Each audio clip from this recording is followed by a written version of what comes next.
I want to thank Ruben for bringing you today's video via his support on Patreon. Tannuk Memorial Ensign versus Krenko, Atali and Jackdaw.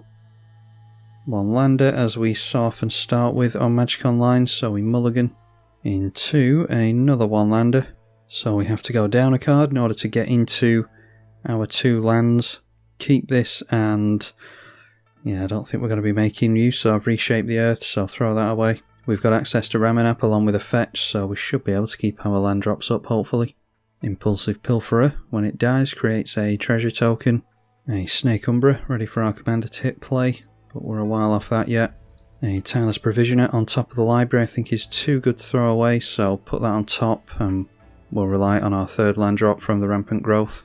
Power Balance from Atali, so we'll be able to see the top card of their library before we cast anything. Hopefully it's not a 2-drop. We see a Sol Ring from Krenko, and he reveals a bounce land, so not going to be able to do anything with that. Devoted Duelist instead of the Krenko. This has haste, so goes in for 2 damage against Atali. A Spellskite from Jackclaw, gonna divert the spot removal. Cathartic Reunion allows you to discard 2 cards and draw 3.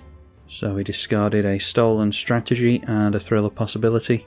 Krenko is the first one to reveal a card from the power balance during this turn cycle, and reveals a 4-drop this time, which we won't be casting on our turn. Seems as though with us being up against 3 red players, the Vandalblast might be very good for us.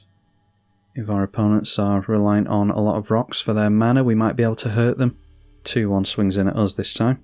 A Seed Ship Impact we could use to destroy this. If we had a land for this turn, then I might go for that because we cracked the Wayfarer's Bauble, but no such luck, so Ramanap for the fetch. And let's play the Misty Rainforest and hold on to it, because we might want to make use of Landfall next turn. Paradise Mantle, another rock. Turns a creature into a Mana Dork.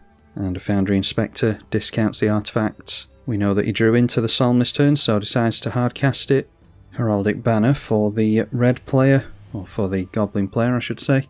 He's going to buff up his Krenko before he gets to swing in, and reveals a mountain this time. Krenko towards Solemn Simulacrum seems to be leaving everything else behind, so the legendary goblin gets its first plus counter, and makes 3, currently 2-1 goblins. Suppose you should block with the Solemn here and try and reveal something else off the top for the power balance. So we know he's going to draw into the basic mountain here. An Entish Restoration for us. We need to set up generating a decent amount of mana. If we can get the engine going with Ramanap and Tireless Provisioner, we can really pull ahead of our opponents. But one of them is going to be probably Ramanap, will be a magnet for removal. So I'll try the Provisioner first and hope that it lands so that we can crack the Misty Rainforest into it, revealing a new card off the power balance. And this time we see a Planetary Annihilation. Decided not to include that in this list because it's bracket 3, and I don't know if this counts as mass land destruction. We're left with 6 lands, so I'm not really sure about that. But if he's got that in hand, it might be worth holding on to some of our mass land reanimation. Crack the fetch for a tiger, and we haven't made a land yet, don't forget. So make a treasure with the Tireless Provisioner, and then play the Misty Rainforest for another one. And I think I want to crack this and just get down the commander. So yeah, let's just go after a basic. Obviously could have got down the commander before cracking it, but I want to hold on to as many treasure as possible, just in case we need the extra mana. And then I'll hold back the 3 toughness on this, just in case it's relevant against goblins. And we can always go for the Seed Ship Impact if we feel as though it's going to be relevant against something like an enchantment. But as it stands now, we've got a decent engine going where we'll be able to make 2 lands a turn, or 2 land drops a turn I should say, which will cantrip with the Tannuk. Jackdaw is an artifact that can die to our Vandalblast. I have to see if this guy holds up blue mana. He's got 4 cards in hand, and throws the mantle onto the Spellskite, so he might want double blue. Could be worth trying to bait him with the Seed Ship Impact. And goes for the Planetary Annihilation straight away. We get to keep all of our lands here, but it's 6 damage to everything, unfortunately. Yeah, so we'll test this guy on the counter magic. Pass priority over to him. He allows it, so I think it's reasonably safe to assume that he doesn't have any. So if we manage to drop a land next turn, it would be good to be able to go Entish Restoration into our commander. But this is why I decided to hold on to the treasure token, because the additional mana is going to be useful, like I said. Krenko being recast, and this time revealing a dowsing device. This is whenever this artifact or another one enters, up to one artifact creature you control gets +1 to power and haste. Transform it if you control 4 or more artifacts into a land cave that taps for red. 3 and tap until end of turn. Creature gains haste and +X to power, where X is the artifacts you control. So we know if we go for the Seed Ship Impact, he's going to get this for free. We do manage to draw into a land. I quite like Boseiju being played as a land here, so let's go for our commander. Play Boseiju as a land, so that'll be the first point of damage on everyone. And so we can actually hold up some interaction here if we feel like it.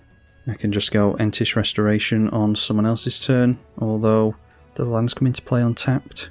Yeah, they come into play tapped with this, so no harm in doing it on an opponent's turn, I suppose. Prismari command. That is loot 2 and create a treasure token.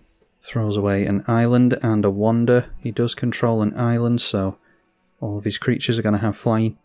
And shows us a Burgie, which is going to make red mana whenever he casts a spell. Then decides to crew the Jackdaw. So a 4/4 artifact flyer, and swings in at Atali. I think I'll go for the Entish Restoration now, because I don't want him to reveal a 3-drop. Only getting 2 lands off it unfortunately, but that's all we need. Ping for 2, and draw on the second resolution, which gives us a Demolition Field. So we could make landfall twice off that if we want to. Anyway, he's only got 2 cards in hand over here, so can draw a card for each artifact he controls if he likes, which would still only be 2. Does decide to discard an offer you can't refuse. Maybe he was holding on to that after all. And a mountain. A Wild Magic Sorcerer ready to set up the commander, so I'd be tempted to get rid of this so it can't have haste. Runaway Steamkin as well to generate some mana. Could have gone for this before the Wild Magic Sorcerer. And should note that he's now got the dowsing device in hand. Impulsive Pilferer is being encored, so gets 3 copies of those until the end of the turn. They're going to die, but it doesn't matter because he's doing it for the treasure tokens anyway. And then a Brightstone Ritual adds red for each goblin on the entire battlefield, which I think is only on his side, so he gets 4. And reveals Ugin the Ineffable over here, so no 6-drops for any of us. Then a Goblin War Party. Didn't entwine it, but does get to make 3 goblin creature tokens. I was looking at going for the Snake Umbra anyway onto our Tannuk to draw some cards, but I think we definitely need to, because Ugin might go after the Krenko, but I think he'll be looking at our commander. 1 token each as they have to attack, and Krenko to the left. So there's 6 tokens over here that are currently 2/1s. And because of 2 blocks, the Pilferer will make a couple of treasure before the end step. So that means that he could maybe cast something else here. Decides instead to just go through to the end step and get that 5th piece of mana. Alright, a Rampaging Baloths I think is for next turn. I think I want to go Snake Umbra, Springheart Nantuko, and then playing Cracked Demo Field, which we can afford to do all that. Just playing the Nantuko out as an insect generator, so we can start making chump blocks if we're desperate. So upon dropping the Demolition Field, we'll get that insect token, as well as 1 damage onto everyone.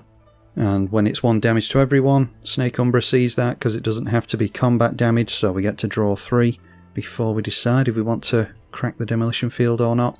And that draws us into Fire Emancipation and Escape to the Wild, so yeah, getting into some heavier stuff. I think we do want to be getting rid of the haste on this so we don't have to deal with Atali next turn.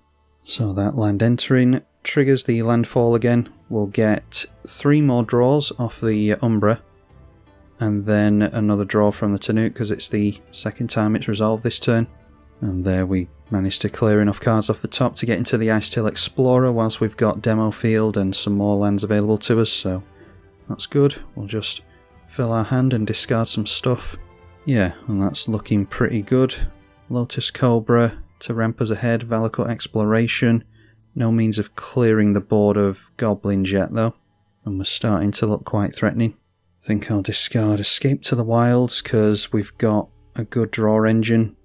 We'll keep hold of Valakut Exploration just in case we don't have that draw engine by next turn.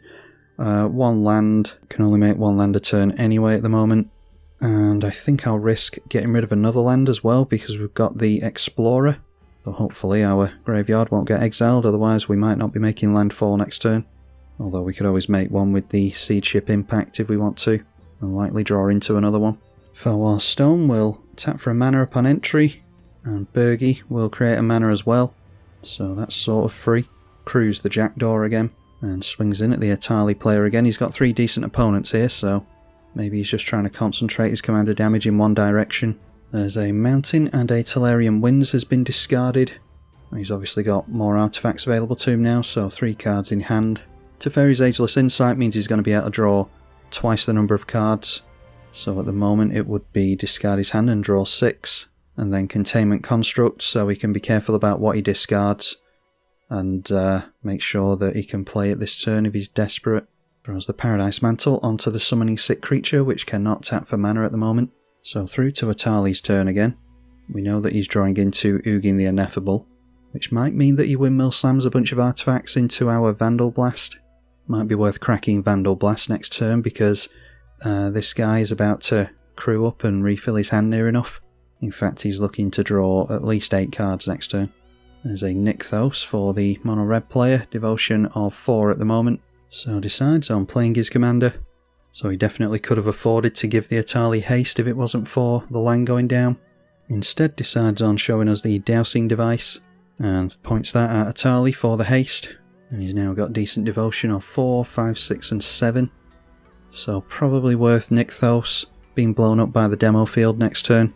And swings Atali into the left as punishment, and takes away a Trailblazer's Boots, a Beast Within, and a Reverberate, so he could go Reverberate onto the Beast Within and blow 2 things up.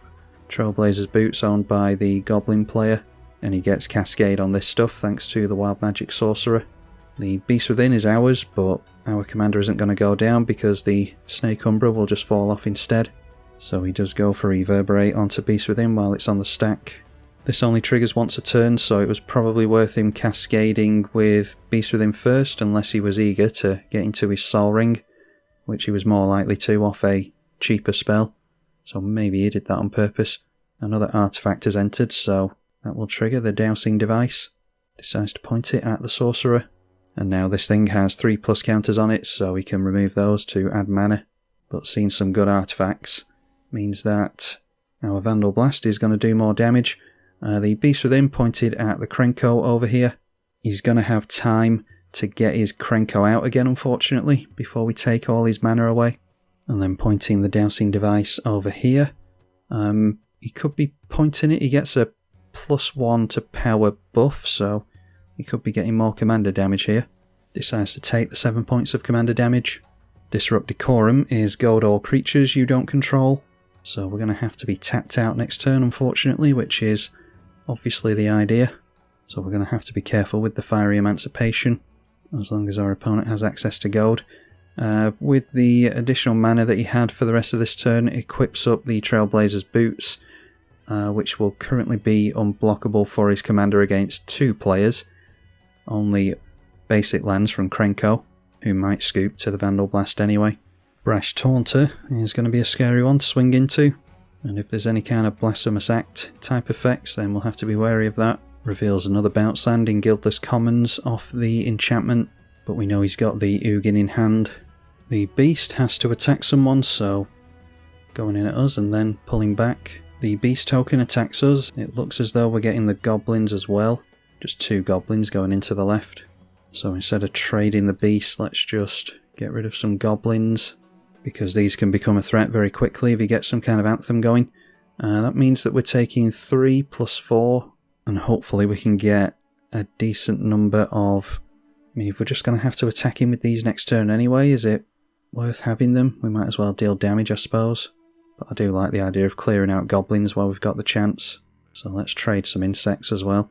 So just taking 3 from the Beast at the moment.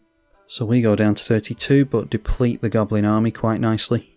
Now I'm hoping if we go for everything during our first main, which we can do because we don't have to worry about our summoning sick tokens swinging in and not being able to block with them, then I'm hoping that we can go for Vandalblast in the first main, clear this blocker out of the way along with everything else, and our opponents don't scoop, because I don't want to be swinging into this if I can help it.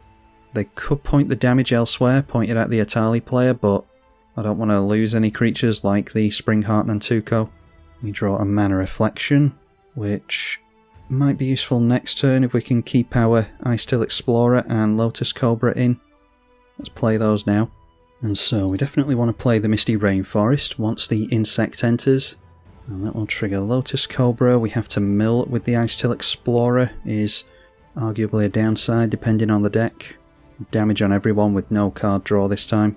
And we make a mana from the Cobra, of course. Mill ourselves a Verdant Catacombs. So I think I want to try and go Demo Field this turn. I haven't worked out the mana exactly, but we'll get all those triggers again, as well as some free mana. See what we draw into with Tannuk with the second landfall for the turn. Draws us into a fetched keep in hand. Icetill mills another land. So if we crack Demolition Field with the floating mana to get rid of this, it will bring in an untapped land, so that's 2 mana once we tap that. 3, 4, 5 upon entry of the Misty Rainforest land. Could have got in a tapped Stomping Ground, but we've just milled it unfortunately. So yeah, we've got enough for Vandalblast is the point. I think we go for it. Like I said, the land comes into play untapped with the Demo Field. So we get the landfall triggers again. And we're still going to have a decent number of blockers even though we've been goaded. This time milling an Ancient Green Warden. So we still have to crack the Misty Rainforest. But even if the graveyard gets exiled, we've got that fetch in hand, which is good. Not sure how many fetchable targets we're going to have though. We're only going to have 3 left after this, so seeing our bounce lands would be handy. Mill a Green Sleeves, we're not too worried about. Go for the Vandalblast Overloaded for 5 mana. And that lands, that's really good, so it removes mana from the Atali player as well as the Unblockable. Gets rid of a bunch of mana from the Goblins player as well as the small buff which was mounting up with all those tokens. So now we still have to attack. And luckily the Artifacts player hasn't scooped yet, so we still get to attack him. Not the Izzet player, down to 7. If we go for Mana Reflection first, then we're going to have 10 mana available next turn, I think, so yeah, we might be able to get some obnoxious stuff done. That's without the additional land as well. Cephaly Colosseum being cracked, so loot 3, and decides on discarding a land, Mindlink Mech, and Marauding Mako. Throws out Ornithopter for free. Makes a mana with Burgi, and reveals a mountain. He obviously shuffled off the Demolition Field, so it's a new card on top now. Luckily for us, still a land. And then Magmakin Artillerist. When you discard 1 or more cards, it's that much damage to each opponent. See, he's got a wheel in hand.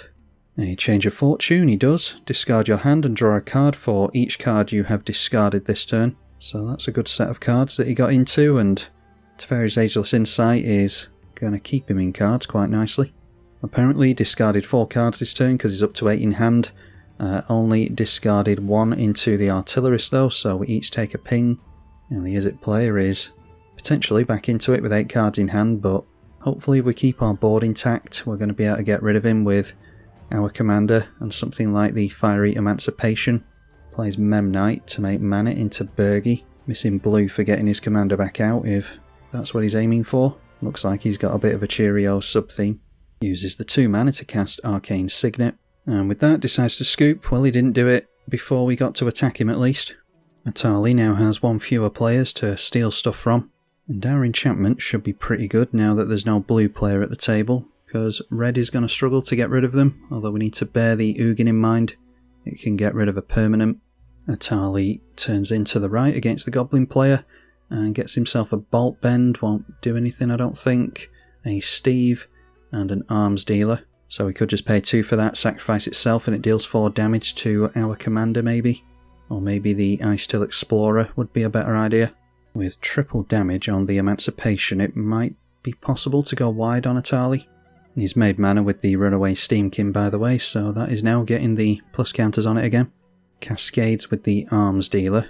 And gets him into a Wayfarer's Bauble. The artifacts don't matter as much with the Dowsing Device out of play. But maybe he's trying to encourage the 6 damage that Atali will deal to the Brash Taunter. Maybe he's trying to encourage the Taunter to hit us, because he's not going to get damage through to us anyway. So obviously does block with the Taunter, and the 6 damage is pointed at Atali. So yeah, the Goblin player's been worried about Atali the entire game, which is understandable. He has been a decent threat throughout the game, but we're starting to look very good ourselves over here. Shows the Goblin player isn't reactionary, at least, punishing us for getting rid of all his mana. Vicious Shadows, whenever a creature dies, have the enchantment deal damage to the player equal to the number of cards in that player's hand. So that is going to mount up very quickly, especially with all these creatures in play. Then we have to get rid of Atali as soon as we can. That might dissuade the Brash Taunter from a board wipe. It might encourage him to board wipe, I don't know. The Brash Taunter is going to fight the Atali, so he might be trying to deal 6 damage to him again. And the fact that he's tapped down is indestructible is relevant, because if we can get rid of this guy to the pings with triple damage, then we'll be able to use that same triple damage to go wide on the Goblin's player, I think. And yeah, does point the 6 damage straight towards his face. And a Lightning Axe is going to be 5 damage onto the Atali Primal Storm, so that is going to finish that thing off. He just seems very eager to have a 1v1 between us, which in all fairness, we don't look as though we're going to be able to take him out anytime soon. And all his dust has been revealed from the Atali player, which is curious. Wipes out his own commander. Not sure why he's got that in the deck. But with a creature dying, that means that the Vicious Shadows is going to be able to be pointed at a player. And that is pointed at us. We will take 6 damage to that. He's got Sakura Tribalder, which can be sacrificed as well as the Arms Dealer, so yeah, we're not out of it yet. Well, we'll see if we make it until the end of our turn without the Arms Dealer. Yeah, Arms Dealer is sacrificed, so it's going to be a 3rd time that we have to replay Tannuk, and a creature dying, like we said, deals 6 damage to us again. We can always blow that enchantment up with the Seed Ship Impact, which we've been holding on to all game, but this will be yet another creature dying. So it just shows how incredible this enchantment can be. Don't see a lot of this one for some reason. So that can go back in the command zone. We do want to be getting our commander out again. I'll have to work out the mana quite carefully next turn. But that's a further 6 damage onto us. We'll be down to 6 life when Sakura Tribalder is sacrificed. A Chaos Warp could get rid of it as well. But I think we're going to attempt to win this turn.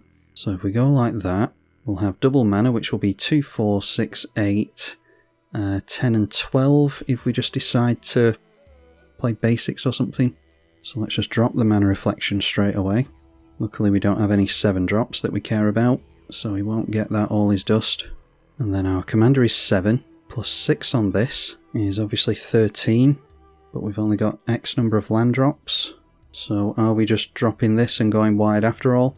If there's 3 blocks made here, then we're only getting through for 3, 6, 9, 12. Yeah, we can only get rid of 1 guy. Yeah, let's just get down the commander here. So we've got 1 floating, but we haven't made any lands so far. And then we can take 1 less damage if we play Windswept Heath from hand.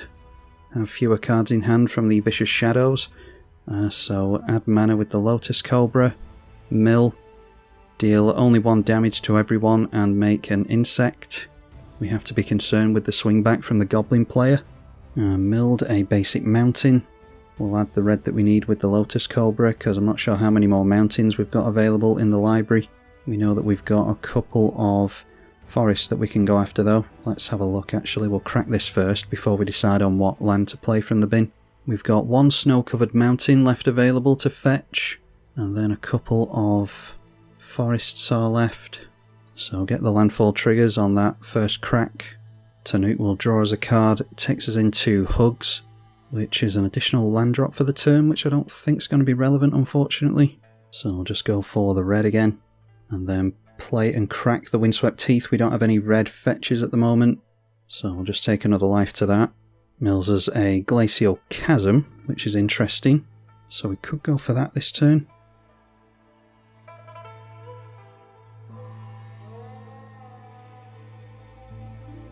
Add a green with the Lotus Cobra. If we decide to go for Hugs, we could play the Glacial Chasm this turn, and then just sit back and try and win with Tannuk next turn. I think that's what I'll try to do here actually. So it's 0 into X on the Hugs. It is giving the Atali player another turn. Glacial Chasm, does it stop all damage? Yeah, prevent all damage that will be dealt to you, and it's damage from things like this that we're worried about at the moment, as well as the Brash Taunter. So the mill paying off for us here with the Icetail Explorer. Let's crack the Heath, go for a Snow Forest, mill a Nature's Law and make a red with the Cobra. And I suppose I could go for Valakut Exploration, play a fetch, that'll be 2 lands into it, landfall twice, these get milled into the bin and shock for the last 2 damage, along with 2 damage from Tannuk. But I don't trust that the Goblin player can't do anything to us. Yeah, I do. Yeah, let's go for that. And this way we're holding up the 2 mana, floating it for if he decides to go for Sakura Tribelder on the way out.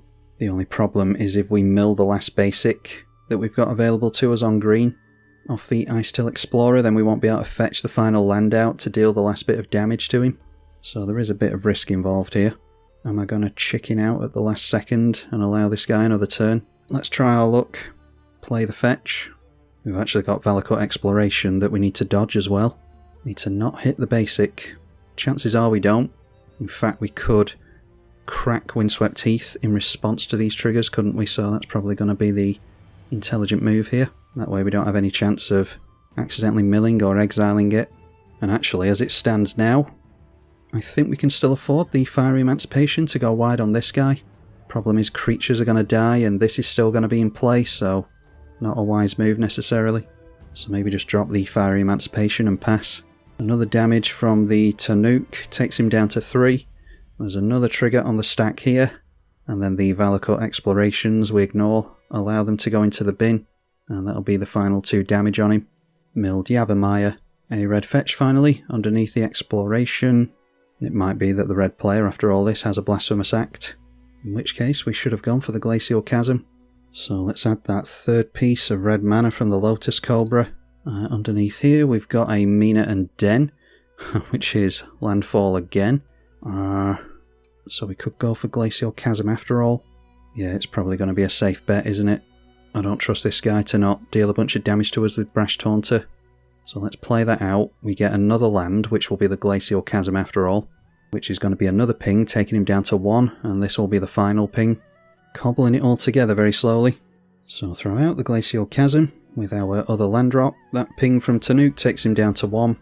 We've milled Yavimaya, a bounce land, and the Kodama's Reach. Lotus Cobra continuing to be broken, and the Glacial Chasm has already made it into play, so the Vicious Shadows isn't a threat to us anymore. Underneath here we see loot, which we could actually play and make another land, which is probably worth doing, as annoying as it might be for our opponents. So Sakura Tribelder is sacrificed and is going to point that at us. Like I said, the Chasm is already in play. Cracks Wayfarer's Bauble as well. So we're still at 9, this guy decides to scoop, sacrifice a basic, and we might as well throw out the loot. And let's go Yavimaya so that the Glacial Chasm can tap for mana. In fact, we could always Chaos Warp the Brash Taunter now, because I imagine that's what he's trying to rely on. See if we regret going for the hasty removal. We won't have an option to do it on our opponent's turn is the problem, because we're relying on the Lotus Cobra mana. Nice to see we could still get there without the triple damage from the Emancipation though. Underneath there is a Tireless Tracker this time. So add the red with the Cobra, Chaos Warp onto the Indestructible Goblin, and then thanks to the double mana, 2 green from Glacial Chasm, we've still got access to the Impact, which we've been holding on to all game.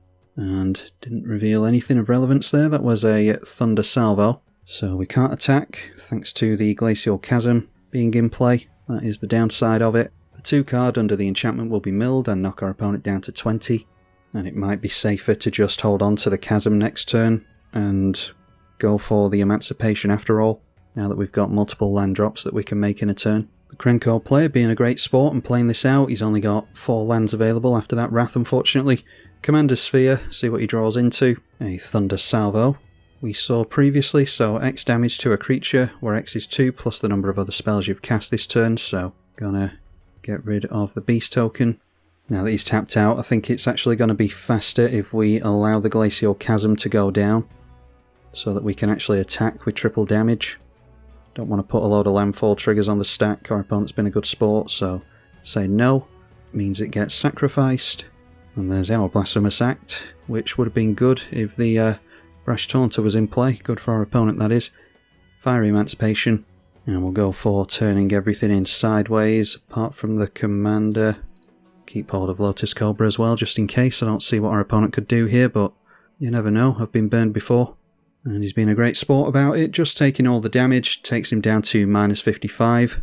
So yeah, a rare instance in which your 3 opponents actually play it out. I know we got a slightly early scoop there, but we actually had some good sports for once, so these players deserve all the credit for that. A big thank you to them for deciding to actually go through to the end of the game. And a massive thank you to the patrons of this YouTube channel for keeping me coming back every day with new content for you all. I'm tribalkai. Thank you for watching.